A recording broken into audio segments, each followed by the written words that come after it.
კაცობრიობის ისტორია მუდმივი ცვლილებების ქრონიკაა, რომლის მთავარი მამოძრავებელი ძალად ცნობისმოყვარეობაა. სურვილმა, რომ არ დავკმაყოფილებულიყავით არსებულით, წარმოშვა აზროვნების საინჟინრო მიდგომები. უნარი დავშალოთ რთული ამოცანები მარტივ დეტალებად, ჩავწვდეთ მათ არსს და შევიმუშაოთ იმაზე უკეთესი გადაწყვეტები, ვიდრე მანამდე გვქონდა. ინდუსტრიული რევოლუციები არ ყოფილა შემთხვევითობა, ეს ათასგვარი მცდელობის, ექსპერიმენტის და გაბედული იდეის კანონზომიერი შედეგი იყო.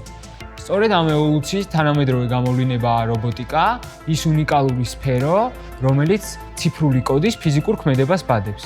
როცა ბავშვი თავის პირველ რობოტს აწყობს, ეს პროცესი თამაშზე გაცილებით მეტია.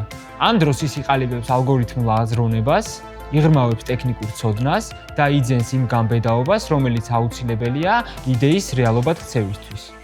აქ მოსწავლეები ეუფლებიან არა მხოლოდ ტექნიკურ საფუძვლებს, არამედ სწავლობენ, როგორ გარდაქმნან თავისი იდეები რეალურ მექანიკურ სტრუქტურებად. პირველი დეტალების შეერთებითა და საკუთარი რობოტების ამუშავებით იწყება ის დიდი გზა, რომელიც ბავშვებს მომავალ ინჟინრებად, კრეატორებად და ინოვატორებად აქცევს.